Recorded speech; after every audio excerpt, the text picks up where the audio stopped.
নমস্কার বন্ধুরা, ঘরোয়া রান্নাবান্নাতে সকলকে স্বাগত জানাই। সকলে নিশ্চয়ই বুঝেই গেছেন আজকে আমি কি রেসিপি দেখাবো। আজকে আমি দেখাবো মটন বিরিয়ানি। একদম সহজ পদ্ধতিতে দোকানের মতো মটন বিরিয়ানি কি করে বানাবেন সেটাই আজকে আপনাদের দেখাবো। ভিডিওটি শেষ পর্যন্ত দেখার অনুরোধ রইল, আর আমার চ্যানেলটিকে সাবস্ক্রাইব করে পাশে থাকা বেল আইকনটা প্রেস করে দেবেন।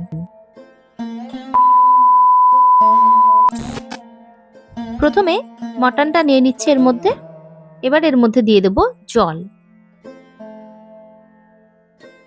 তারপর দেব লেবুর রস। লেবুর রসের পরিবর্তে এখানে ভিনিগারও ব্যবহার করা যায়। সামান্য নুন দিয়ে পুরোটা মিশিয়ে নেব। এইভাবে লেবু লবণের জলে মাংসটাকে 1 ঘন্টা রেখে দেব। এটা করে রাখলে মাংসটা তাড়াতাড়ি সফট হয়। ঢাকা দিয়ে রেখে দিচ্ছি। এরপর বাসমতি চাল নিয়ে নিচ্ছি। 200 গ্রাম বাসমতি চাল নিয়ে নিয়েছি। চালটা জল দিয়ে ভিজিয়ে রাখছি।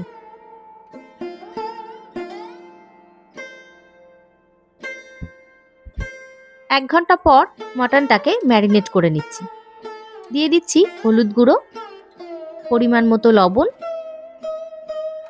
পেঁয়াজ বেরেস্তা,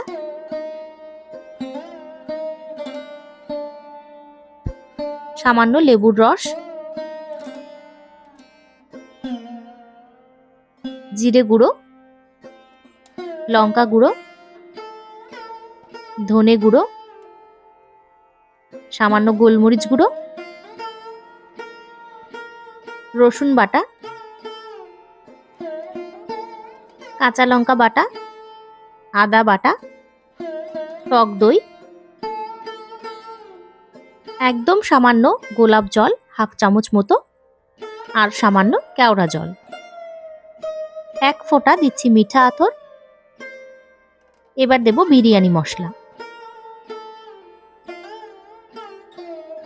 সামান্য গুঁড়ো দুধ দিচ্ছি, মানে আমুল স্প্রে, আর দিচ্ছি সাদা তেল।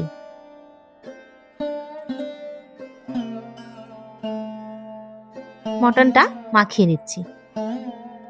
এইভাবে কিন্তু মটনটাকে মাখিয়ে নিয়ে এটাকে মোটামুটি 4 থেকে 5 ঘন্টা মতো রেখে দেব।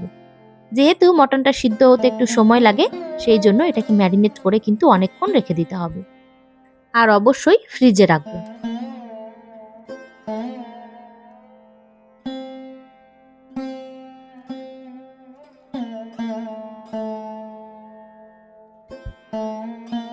এবার একটা বাটির মধ্যে কিছুটা গরম জল নিয়ে নিচ্ছি।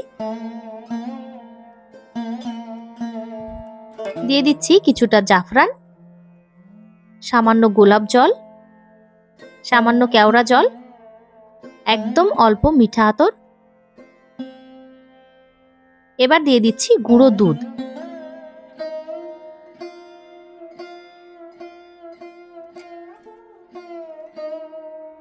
ভালো করে এটাকে মিশিয়ে নেব।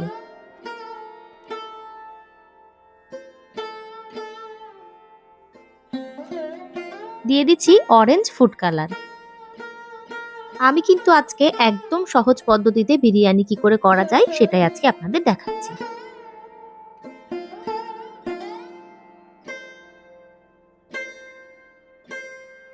চালটা কিন্তু ভিজে বেশ লম্বা লম্বা হয়ে গেছে। সাথে ম্যারিনেট করা মাটনটাকেও বের করে নিলাম। এবার কয়েকটা আলু সিদ্ধ করে নিয়েছি। আলুর উপরেও অরেঞ্জ ফুড কালার দিয়ে দিচ্ছি।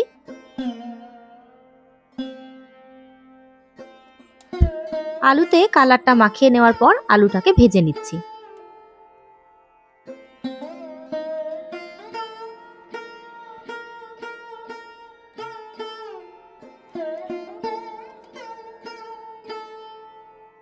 আলুটা ভাজা হয়ে গেছে, তুলে নিচ্ছি।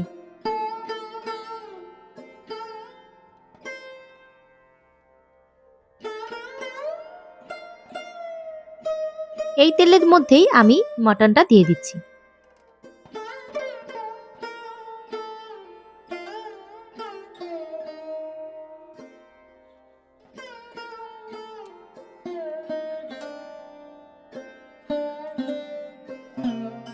একদম সামান্য, মানে 10 থেকে 15 মিনিট মতো মাটনটা আমি রান্না করে নেব।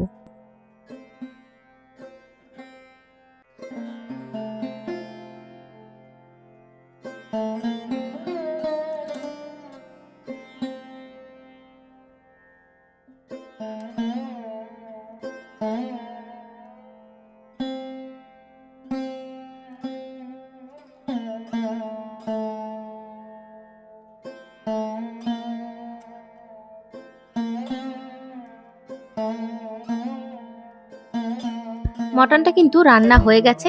এইভাবেই এটাকে রেখে দিচ্ছি। ততক্ষণে আমি ভাতটা তৈরি করে নেব। একটা বড় পাত্রে বেশ কিছুটা জল দিয়ে দিয়েছি।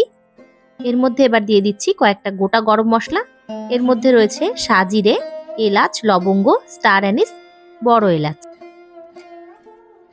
আর এটার মধ্যে রয়েছে জায়ফল, জয়িত্রী, সামরিচ আর গোলমরিচ। সামান্য লবণ দিয়ে দিচ্ছি। এবার দিয়ে দিচ্ছি চাল। খুব বেশিক্ষণ কিন্তু ভাতটা করব না। 1 থেকে 2 বার ফুটে আসলে পরেই ভাতটা কিন্তু নামিয়ে দেব। আর একটা জিনিস, ভাতটা কিন্তু আমি ছেঁকবো না, মানে ভাতটা কিন্তু একদম স্টেন করব না। এইভাবে জল থেকে ডাইরেক্ট তুলে আমি মাংসটার মধ্যে ভাতটা দিয়ে দেব। ভাতটা একদম তৈরি হয়ে গেছে। এরকমই একটু চাল চাল করে ভাতটাকে রেখে দেব।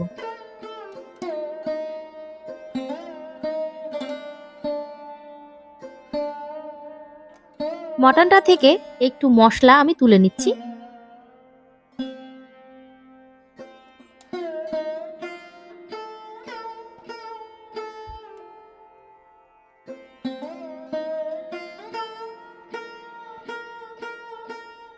এবার এইভাবে এটাকে সুন্দর করে বসিয়ে দেব। এর উপরে দিয়ে দেব ভেজে রাখা আলু।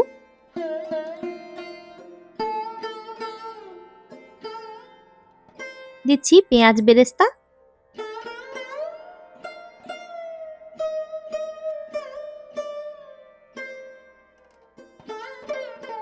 এবার দেব বিরিয়ানি মশলা।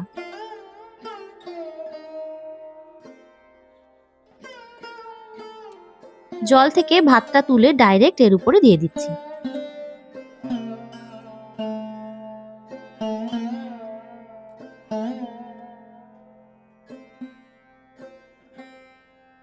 ভাতটাও সুন্দর করে উপর থেকে দিয়ে দিয়েছি। তার উপরে দিয়ে দিচ্ছি পেঁয়াজ বেরেস্তা।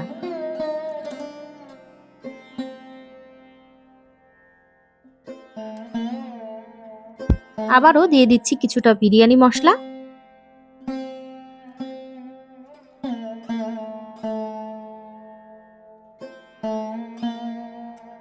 এবার ফুড কালার মেশানো দুধটা উপর থেকে দিয়ে দিচ্ছি।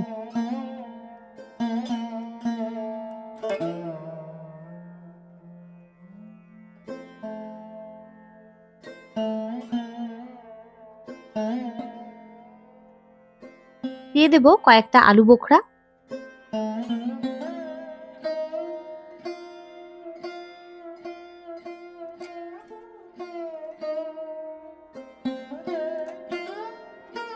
এবার যে মাংস থেকে ঝোলটা তুলে নিয়েছিলাম সেটা উপর থেকে দিয়ে দিচ্ছি।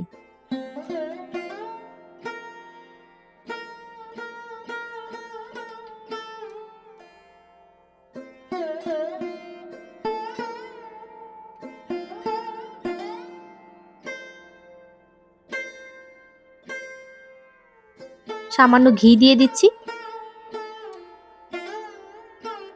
এইভাবে এটাকে ঢাকা দিয়ে প্রথমে হাই ফ্লেমে 5 মিনিট ফুটিয়ে নেব। 5 মিনিট পর গ্যাসের ফ্লেমটা লো করে মোটামুটি 30 থেকে 35 মিনিট মতো এটাকে রেখে দেব। আর ঢাকনির উপরে যে ছিদ্রটা আছে সেটা বন্ধ করে দেব, যাতে এর ভেতরের ভাপটা না বেরিয়ে যায়।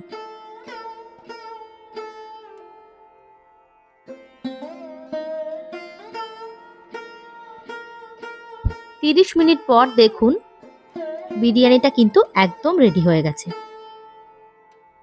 ভাতগুলো দেখুন কতটা ঝরঝরে হয়েছে। একদম সহজ পদ্ধতিতে সুস্বাদু বিরিয়ানি কি করে বানাবেন সেটাই কিন্তু আজকে আপনাদের দেখালাম। আলুটা তো আগের থেকেই সেদ্ধ করা ছিল, মাটনটাও কিন্তু একদম সফট হয়ে গেছিল।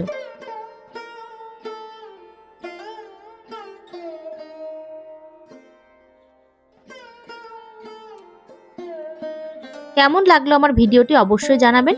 আর ভিডিওটি ভালো লেগে থাকলে লাইক, শেয়ার, কমেন্ট করবেন এবং আমার চ্যানেলে সাবস্ক্রাইব করা না থাকলে অবশ্যই সাবস্ক্রাইব করে পাশে থাকা বেল আইকনটা প্রেস করে দেবেন।